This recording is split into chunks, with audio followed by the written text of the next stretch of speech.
I don't think anyone can argue that this isn't the single best thing you could possibly grow in your garden because, let's face it, it's delicious. But something that can be difficult is not just getting big bulbs, but getting big cloves.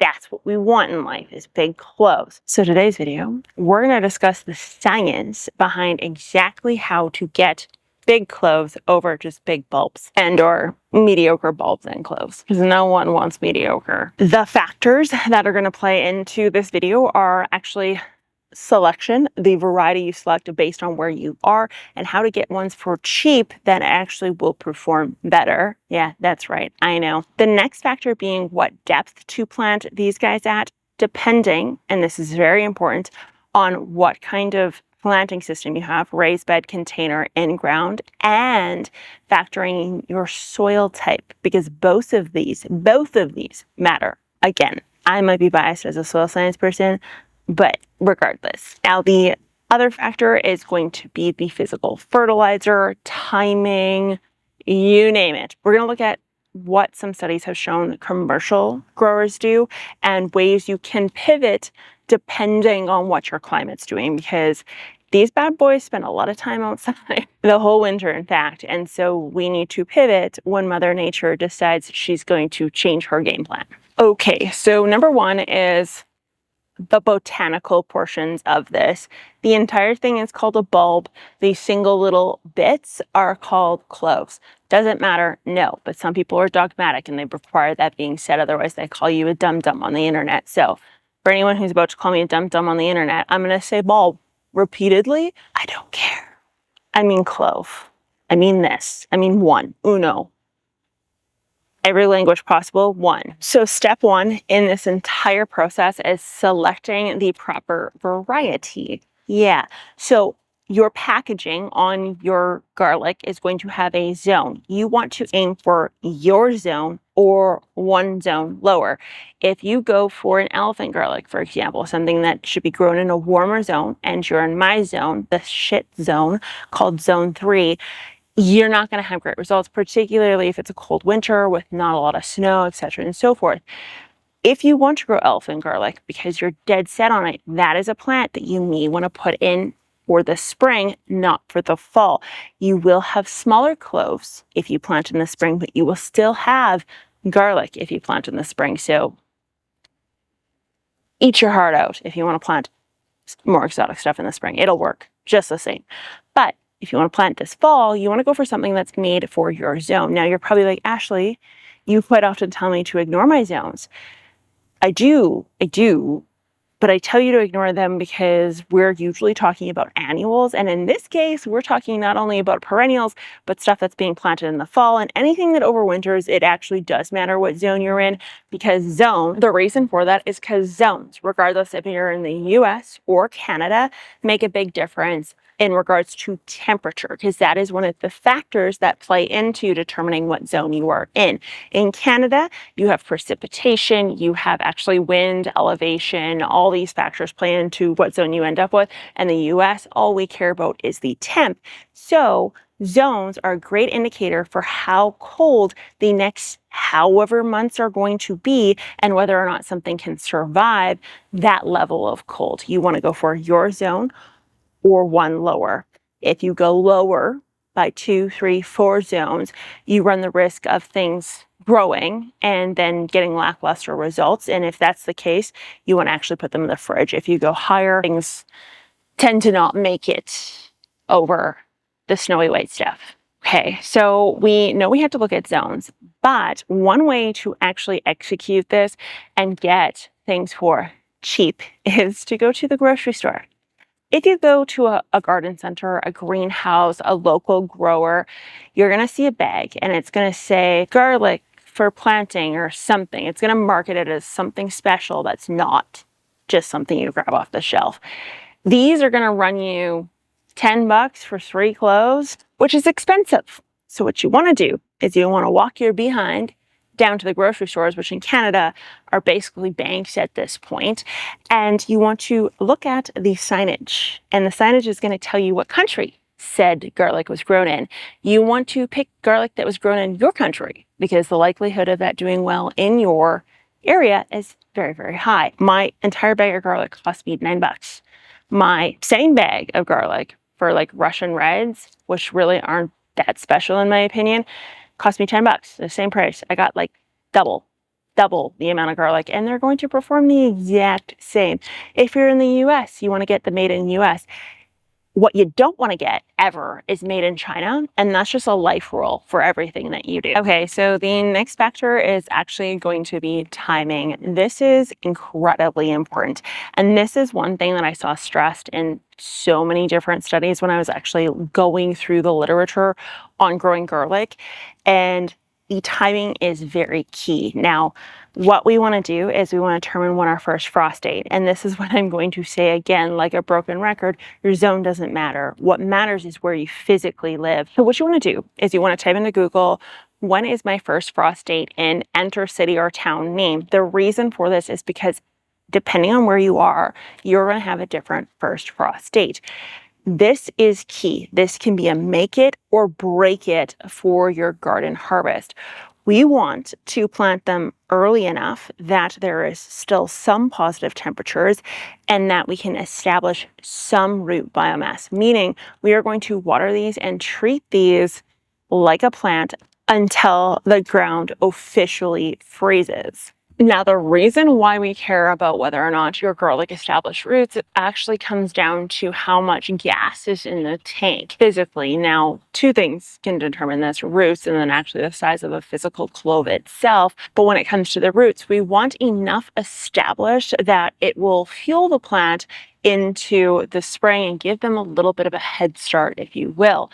We don't want so much root that we now are triggering upper biomass, and that upper biomass is beginning to particularly peak above the ground. I've looked at what's better or worse, planting too early or planting too late. And the general consensus is actually planting too late. Planting too late means less root development and ultimately fewer garlic actually popping up and turning into a plant. There's more die-off or winter kill. Whereas if you plant too early, we have the opposite issue where we have lots of roots, we have upper biomass, and this upper biomass can be mitigated very easily with more mulch and or just piling more soil on top of that garlic space in particular. Because we can mitigate or change something that's been planted too early, but we can't change an environment that's been planted too late, you may want to err on the side of caution of planting early. And what we actually care about is the temperatures of the physical soil. And so because of that, if we plant after our first frost date, even 2-3 weeks, we're generally okay because things aren't super cold, particularly around the soil space, meaning things in the soil continue to grow. You need to use some common sense with this. Like I said, we're going through a heat wave here in Canada, so we can know and understand that our first frost date is later in the season, meaning we have bought ourselves more time when it comes to planting the clove. Whereas if we are talking about the world of an earlier winter, then we can detect that generally as the season goes on. We can feel things getting a little bit cooler, a little faster, and so we know we need to jump on this sooner in the season. The rule of first frost date is hard and fast, like it's a preset value. We as gardeners need to pivot according to what Mother Nature is telling us. Sometimes we're going to guess wrong, sometimes we're going to guess right, but that's half the fun of gardening, is being your own garden scientist. The next factor is actually what style of planting we go with. So there's the trench method, and then there's just a single hole method. What style you choose comes down to just personal preference, but it also could come down to the physical soil type. So in the event that you have a heavier clay or a heavier soil, and what I mean by that is a soil that we've noticed high levels of aggregation in, we may choose to go the trench route. The reason for going the trench route is because inside of the trench itself, we can change the soil structure and how much physical pressure is being placed onto the garlic bulb as it begins to grow. So we can replace the trench space with something that's sandy or has higher levels of organic material like peat or just old potting soil, you name it. So we can pivot a little bit easier if we know compaction and aggregation is our issue. Now, if we have a soil that we believe is fluffy enough and is going to be able to support proper bulb growth with very little to no pressure, we can go the route of physical holes. And then that leads us into the next topic, which is actually spacing. I mentioned it now several times that garlic is incredibly sensitive to pressure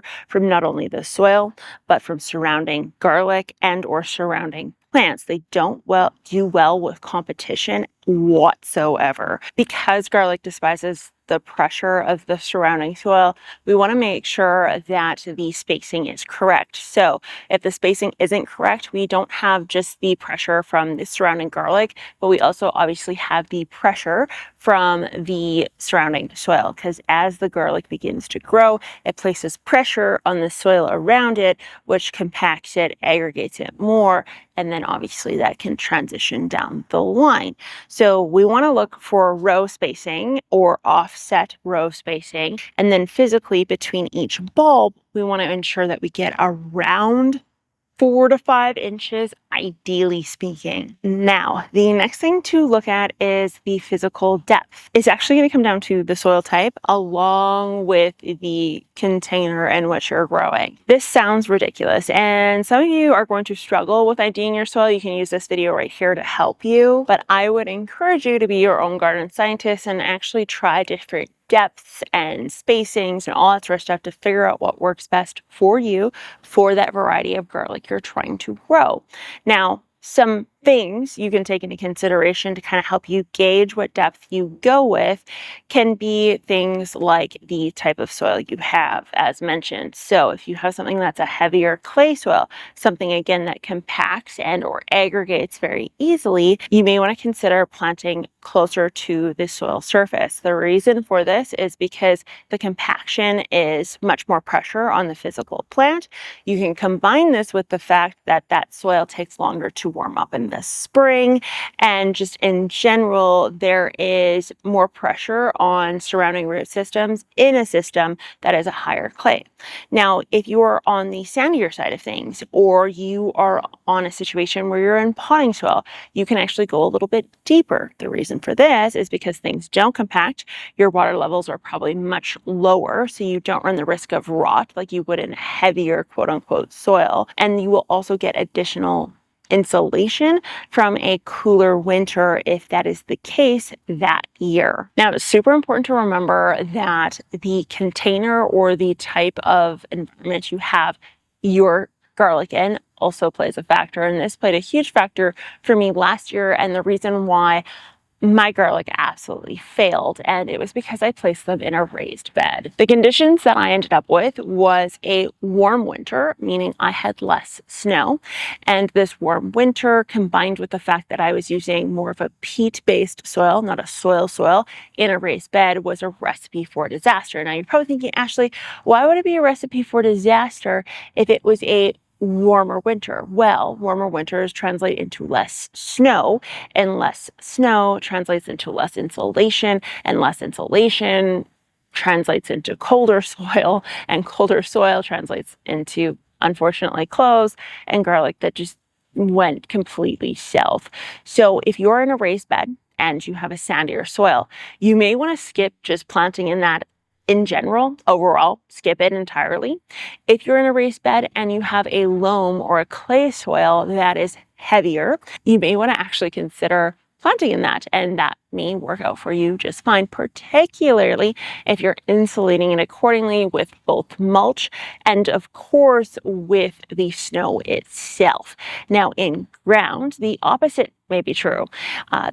The ground, when attached to the earth, is much cooler. There's a higher likelihood of higher levels of moisture, snow accumulation, mulches, just naturally from leaves, that sort of thing. So in this case, you actually may choose to go a little bit higher in the soil system. And that can mean for you less gas being put into the germination and success of your garlic. So when I'm talking about less energy going into the success of the garlic, I'm actually speaking to the fact that the energy reserves in your garlic won't need to be exhausted as much on actually getting the upper water biomass above the soil surface because you didn't have to plant it as deep.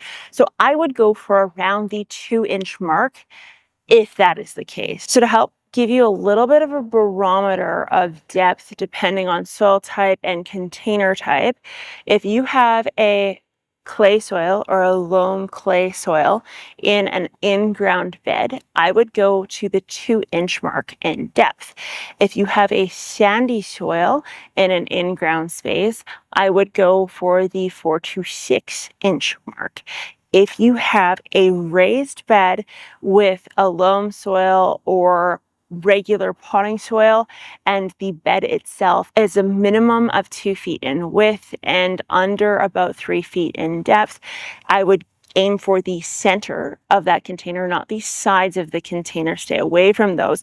Aim for the center of the container and plant them at the lower depth around the 5 to 4-inch mark. I post this on Instagram, but I know a lot of you don't follow me. If I could show you this, like that is bigger than the size of my head and it's absolutely beautiful. And it always has tiny little bumblebees. They're so cute. So the next factor I quite honestly never mention, and I always kind of tell you guys to just wing it. But unfortunately in the world of garlic, from what I've read in regards to the studies, is that this does factor in, and it is making sure that the actual physical clove is properly positioned in the soil system. This means that where the roots come from need to be placed downwards and where the stem comes from needs to be placed upwards.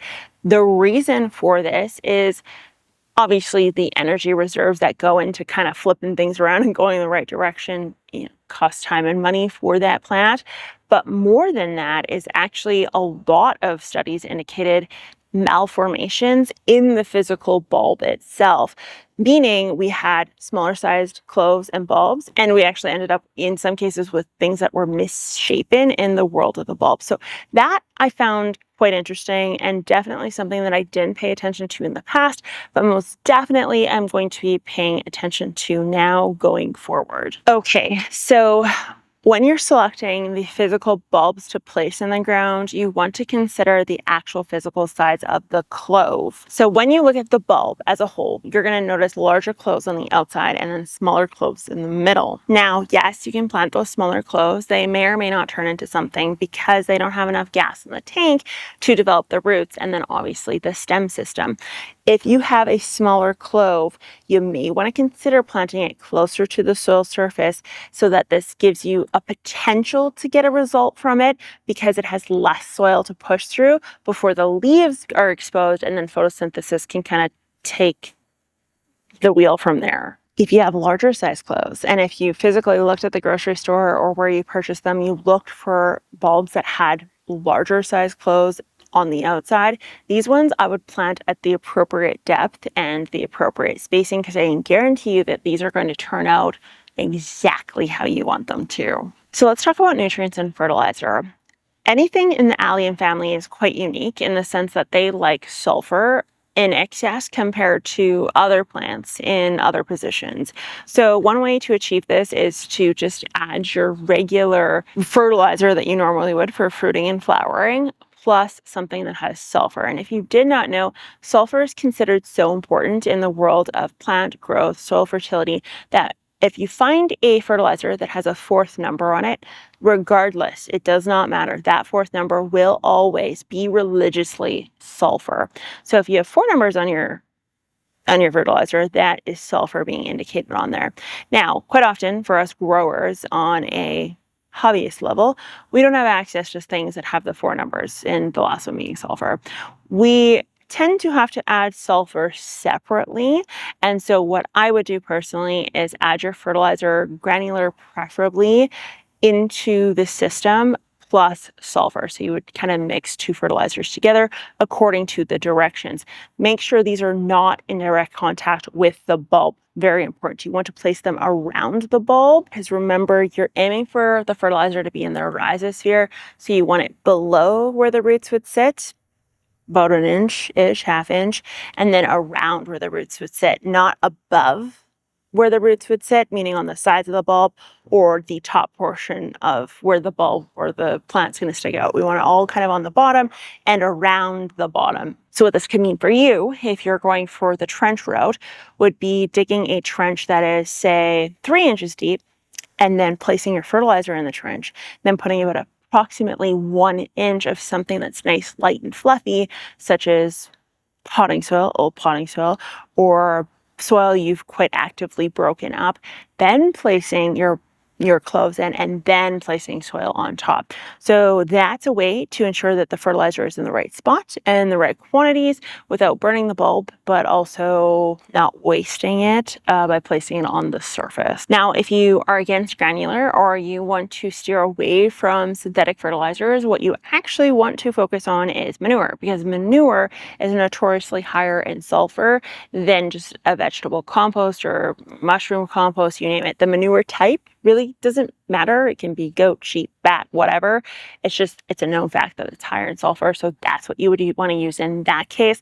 And again, so you don't waste your money, you want it in the root zone, in the rhizosphere. No, it will not burn. So you could put it in direct contact with the physical clove itself, but we don't want to place it on the sides or above it, because that's just a waste of money. They're not going to be able to access it. Okay, so before getting into probably the most important tip, let's recap a little bit of what we've discussed.